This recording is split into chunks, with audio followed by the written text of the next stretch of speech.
So this is the Screwtape Letters by C.S. Lewis. I'm going to start on page 201. And just to give a little quick backstory about the book, pretty much this book is it's a hierarchical demon or devil that's given instruction to a devil called Wormwood. And the whole book, pretty much, they're trying to keep people from knowing the Father. So it's written in a perspective of they're the devils. And at this last point, he's proposing a toast in hell or whatever. So, but this is pretty interesting. All right. Thanks to our Father below, the threat was averted. Our counterattack was on two levels. On the deepest level, our leaders contrived to call unto full life an element which had been implicit in the movement from its earliest days. Hidden in the heart of this striving for liberty, there was also a deep hatred of personal freedom. That invaluable man, Rousseau, first revealed it. In his perfect democracy, you remember, only the state religion is permitted. Slavery is restored, and the individual is told that he has really willed, though he didn't know it, whatever the government tells him to do. From that starting point, via Hegel, another indispensable propagandist on our side, we easily contrived both the Nazi and the communist state. Even in England, we were pretty successful. I heard the other day that in that country a man could not, without a permit, cut down his own tree with his own axe, make it into planks with his own saw, and use the planks to build a tool shed in his own garden. Such was our counterattack on one level. You, who are mere beginners, will not be entrusted with work of that kind. You will be attached as tempters to private persons. Against them or through them, our counterattack takes a different form. Democracy is the word with which you must lead them by the nose. The good work which our philological experts have already done in the corruption of human language makes it unnecessary to warn you that they should never be allowed to give this word a clear and definable meaning. They won't. It will never occur to them that democracy is properly the name of a political system, even a system of voting, and that this is only the most remote and tenuous connection with what you are trying to sell them. Nor, of course, must they ever be allowed to raise Aristotle's question whether democratic behavior means the behavior that democracies like or the behavior that will preserve a democracy. For if they did, it could hardly fail to occur to them that these need not be the same. You are to use the word purely as an incantation, if you like, purely for its selling power. It is a name they venerate, and of course it is connected with the political ideal that men should be equally treated. You then make a stealthy transition in their minds from this political ideal to a factual belief that all men are equal, especially the man you are working on. As a result, you can use the word democracy to sanction in his thought the most degrading and also the least enjoyable of all human feelings. You can get him to practice, not only without shame, but with the positive glow of self-approval. Conduct which, if undefended by the magic word, would be universally derided. The feeling I mean is of course that which prompts a man to say, I'm as good as you. The first and most obvious advantage is that you thus induce him to enthrone at the center of his life a good, solid, resounding lie. I don't mean merely that his statement is false in fact, that he is no more equal to every one he meets in kindness, honesty, and good sense than in height or waist measurement. I mean that he does not believe it himself. No man who says, I'm as good as you, believes it. He would not say it if he did. The Saint Bernard never says it to the toy dog, nor the scholar to the dunce, nor the employable to the bum, nor the pretty woman to the plain. The claim to equality outside the strictly political field is made only by those who feel themselves to be in some way inferior. What it expresses is precisely the itching, smarting, writhing awareness of an inferiority which the patient refuses to accept, and therefore resents, yes, and therefore resents every kind of superiority in others, denigrates it, wishes its annihilation. Presently, he suspects every mere difference of being a claim to superiority. No one must be different from himself in voice, clothes, manners, recreations, choice of food. Here is someone who speaks English rather more clearly and euphemously, than I. It must be a vile upstage, la-di-da affection. Here's a fellow who says he doesn't like hot dogs, thinks himself too good for them, no doubt. Here's a man who hasn't turned on the jukebox. He's one of those goddamn highbrows and is doing it to show off. If they were honest to God, all right Joes, they'd be like me. They've no business to be different. It's undemocratic. Now, this useful phenomenon is in itself by no means new.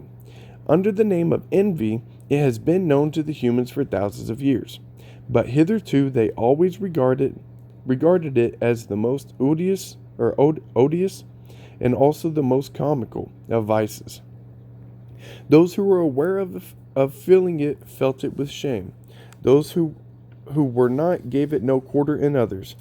The delightful novelty of the present situation is that you can sanction it, make it respectable and even laudable, by the incantatory use of the word democratic. Under the influence of this incantation, those who are in any or every way inferior can labor more wholeheartedly and successfully than ever before to pull down everyone else to their own level. But that is not all. Under the same influence, those who come or could come nearer to a full humanity actually draw back from it for fear of being undemocratic. I am credibly informed that young humans now sometimes suppress an incipient taste for classical music or good literature because it might prevent their being like folks that people would really wish to be and are offered the grace which would enable them to be honest, chaste, or temperate refuse it. To accept might make them different, might offend against the way of life, take them out of togetherness, impair their integration with the group. They might, horror of horrors, become individuals. All is summed up in the prayer which a young female human is said to have uttered recently.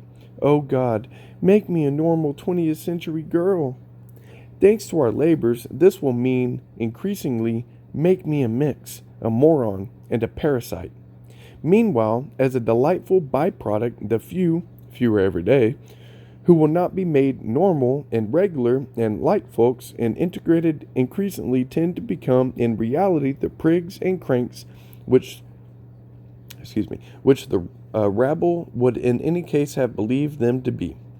For suspicion often creates what it suspects.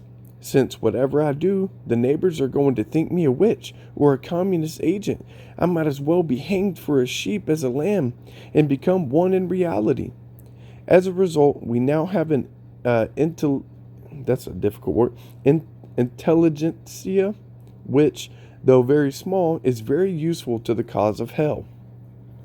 But that is a mere byproduct. What I want to fix your attention on is the vast overall movement towards the discrediting and finally the elimination of every kind of human excellence, moral, cultural, social, or intellectual. And it is not pretty to notice how, quote-unquote, democracy, in the incantatory sense, is now doing for us the work that was once done by the most ancient dictatorships, and by the same methods.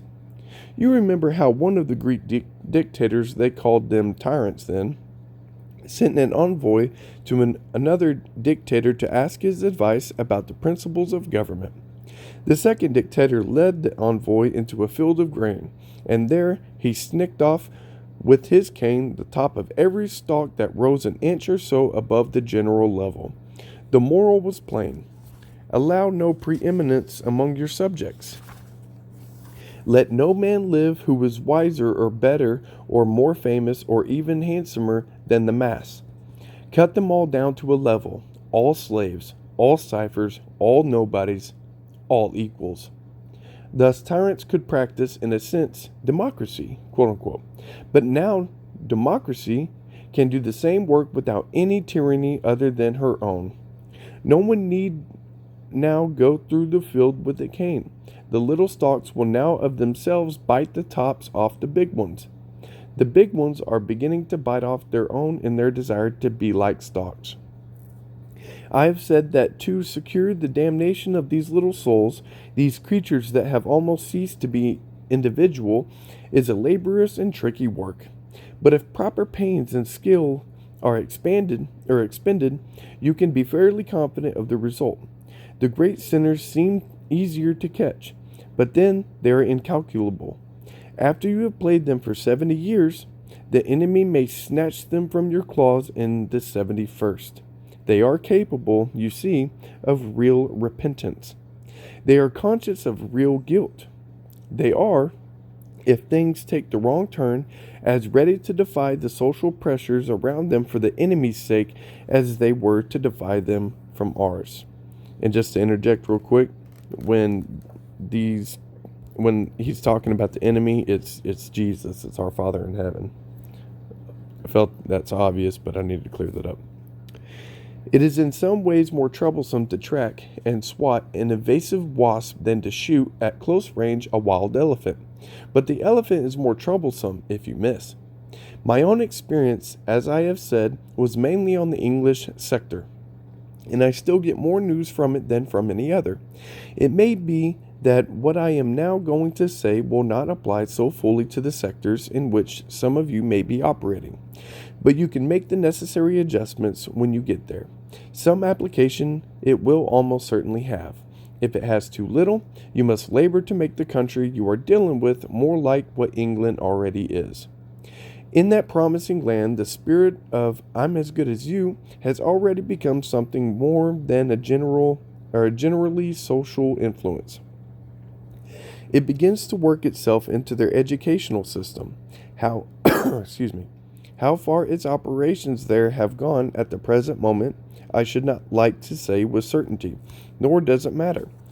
Once you have grasped the tendency, you can easily predict its future developments, especially as we ourselves will play our part in the developing. The basic principle of the new education is to be that dunces and idlers must not be made to feel inferior to intelligent and industrious pupils. That would be undemocratic. These differences between the pupils, for they are obviously and nakedly individual differences, must be disguised. This can be done on various levels. At universities, examinations must be framed so that nearly all the students get good marks. Entrance examinations must be framed so that all, or nearly all, citizens can go to universities, whether they have any power or wish to profit by higher education or not. At schools, the children who are too stupid or lazy to learn languages and mathematics and elementary science can be set to doing the things that children used to do in their spare time. Let them, for example, make mud pies and call it modeling. But all the time there must be no faintest hint that they are inferior to the children who are at work. Whatever nonsense they are engaged in must have, I believe the English already use the phrase, parity of esteem. An even more drastic scheme is not impossible. Children who are fit to proceed to a higher class may be artificially kept back, because the others would get a trauma, Beelzebub. What a useful word, by being left behind. The bright pupil thus remains democratically fettered to his own age group throughout his school career, and the boy who would be capable of tackling Aeschylus or Dante sits listening to his coeval's attempts to spell out "a cat sat on a map." In a word, we may reasonably hope for the virtual abolition of education when "I'm as good as you" has fully had its way. All incentives to learn and all penalties for not learning will vanish. The few who might want to learn will be prevented, Who are they to overtop their fellows? And anyway, the teachers, or should I say nurses, will be far too busy reassuring the dunces and patting them on the back to waste any time on real teaching. We shall no longer have to plan and toil to spread imperturbable conceit and incurable ignorance among men. The little vermin themselves will do it for us. Of course, this would not follow unless all education became state education, but it will. That is part of the same movement. Penal taxes, designed for that purpose, are liquidating the middle class. The class who were prepared to save and spend and make sacrifices in order to have their children privately educated. The removal of this class, besides linking up with the abolition of education, is, fortunately, an inevitable effect of the spirit that says, "I'm as good as you." This was, after all, the social group which gave to the humans the overwhelming majority of their scientists, physicians, philosophers, theologians, poets, artists, composers, architects, jurists, and administrators. If ever there was a bunch of tall stalks that needed their tops knocked off, it was surely they. As an English politician remarked not long ago, quote, "A democracy does not want great men," end quote. It would be idle to ask of such a creature whether by want it meant need or like. But you had better be clear, for here Aristotle's question comes up again. We, in hell, would welcome the disappearance of democracy in the strict sense of that word, the political arrangement so called. Like all forms of government, it often works to our advantage, but on the whole, less often than other forms. And what we must realize is that, quote, democracy, in the diabolical sense, I'm as good as you, being like folks, togetherness, is the finest instrument we could possibly have for extirpating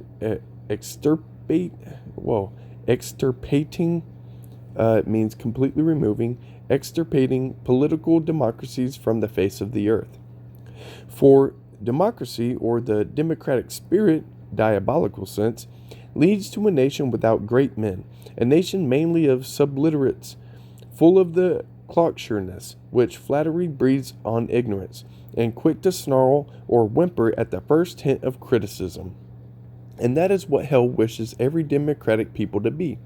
For when such a nation meets in conflict, a nation where children have been made to work at school, where talent is placed in high post, and where the ignorant mass are allowed no say at all in public affairs, only one result is possible. One democracy was surprised lately when it found that Russia had got ahead of it in science. What a delicious specimen of human blindness! If the whole tendency of their society is opposed to every sort of excellence, why did they expect their scientists to excel? Excuse me. It is our function to encourage the behavior, the manners, the whole attitude of mind which democracies naturally like and enjoy, because these are the very things which, if unchecked, will destroy democracy. You would also wonder that even humans don't see it themselves. Even if they don't read Aristotle, that would be undemocratic. You would have thought the French Revolution would have taught them that the behavior aristocrats naturally like is not the behavior that preserves aristocracy. They might then have applied the same principle to all forms of government. But I would not end on that note. I would not, hell forbid, encourage in your own minds that delusion which you must carefully foster in the minds of your human victims. I mean the delusion that the fate of nations is in itself more important than that of individual souls.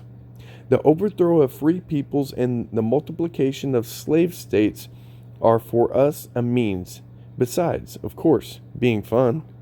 But the real end is the destruction of individuals, for only individuals can be saved or damned, can become sons of the enemy or food for us.